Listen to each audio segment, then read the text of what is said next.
My name is Karl Marx. You've probably heard of me. Whether you've praised or criticized me, my ideas have sparked countless debates across the world. But I'm not here to waste your time with long introductions. Let me get straight to the point.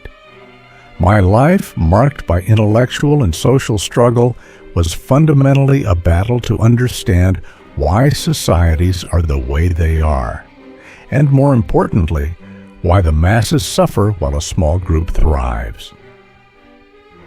I was born in 1818 in Trier, a small town in what was then Prussia, to a relatively well-off family.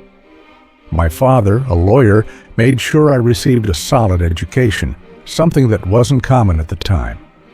I studied law and philosophy, but it didn't take long for me to realize that the answers to the inequality I saw in the world weren't found in books, but in the factories, fields, and streets where people's labor was being transformed into mere commodities.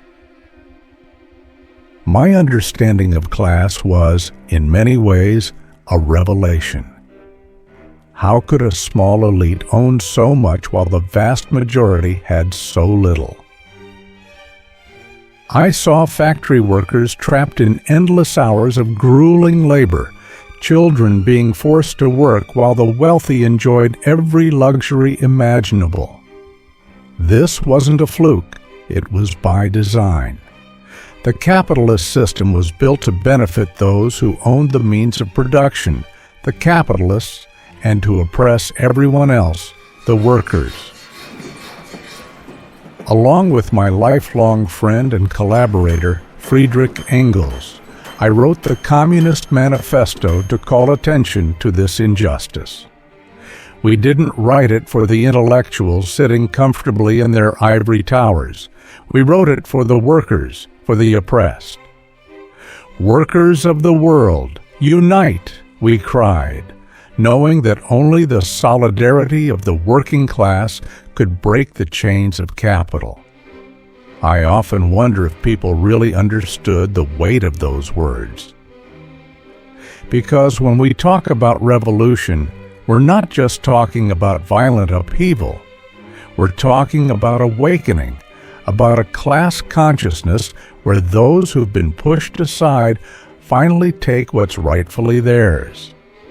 Capitalism, however, doesn't just exploit physically. It creeps into every part of human life. In my studies of economics, especially in Das Kapital, I sought to expose the hidden dynamics of the system. Capital isn't just money, it's power. The power to turn human labor into a commodity and to control the fate of those who have nothing to offer but their labor. The free market, which many hailed as a symbol of liberty, became in my eyes a tool for modern slavery.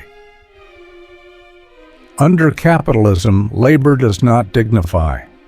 It alienates. Workers don't create for themselves but for others, losing control over the products of their labor and ultimately over their own lives. No matter how hard they work, they'll never truly benefit from the sweat of their brow. How could I accept this system as natural? My entire life was a search for an alternative, a society where workers would be the masters of their own destiny. My critics, both during my life and after, have often called me a utopian. And sure, I recognize that my vision of a communist society where class divisions would disappear and exploitation would end sounds far off to many. But let me ask you, is it really utopian to wish for a world where people don't exploit one another? Is it too ambitious to imagine a society where resources are shared fairly rather than hoarded by a few at the expense of the many? I paid a heavy personal price for my beliefs. I was exiled multiple times, my writings were censored, and my family suffered deeply from poverty. In London, where I spent my final years, life was hard. My wife Jenny was my rock, but we faced heart-wrenching losses. 3 of our children died young, and their absence left a profound pain. Even so, I kept writing, driven by the conviction that my ideas were bigger than my personal hardships. But my faith in the working class never wavered. History is not a straight line, it's a battlefield. Every significant change in society has come through class struggle. Though I didn't live to see a successful socialist revolution, I knew that the seeds we planted were there, waiting for the right conditions to grow. My criticism of capitalism wasn't just theory, I lived it. I saw it in the faces of the workers I met in London and Paris. I watched as their bodies wore down, as their hopes eroded with each day spent under the same oppressive conditions. They were my inspiration.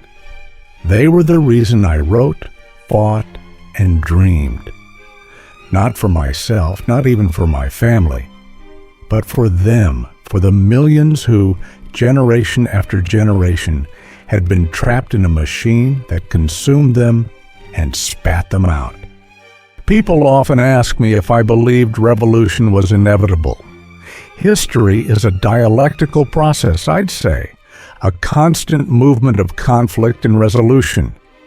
Capitalism contains within it the seeds of its own destruction because it concentrates wealth in the hands of a few while generating resistance from the many.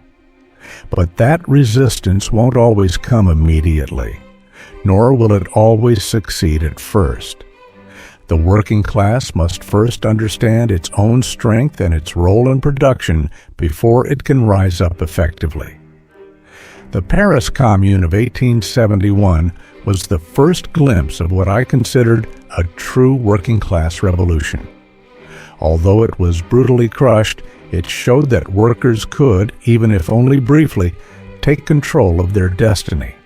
It was a failed experiment, yes, but one that inspired future generations. Because revolution isn't a one-time event, it's an ongoing process. It's the awakening of a class that refuses to remain enslaved.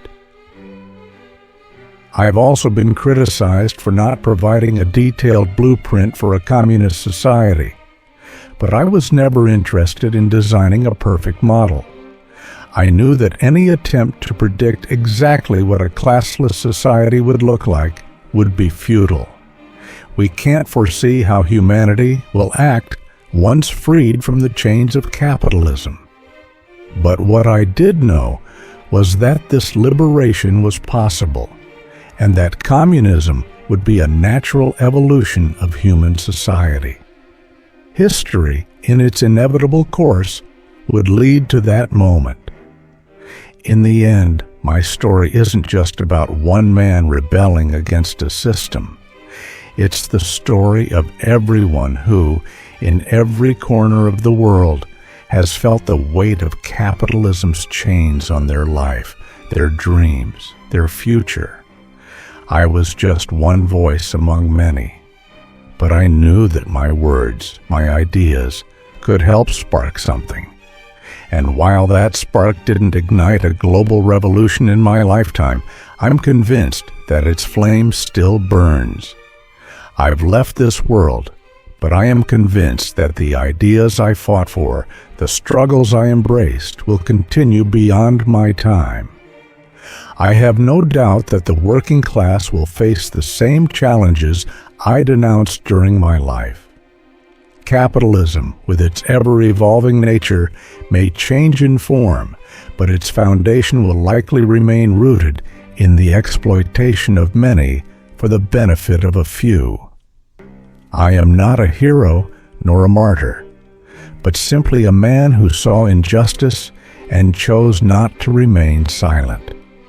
My life was a struggle, and while that struggle continues beyond my era, I trust that the future will belong to those who dare to challenge the status quo and reclaim what is rightfully theirs. Freedom.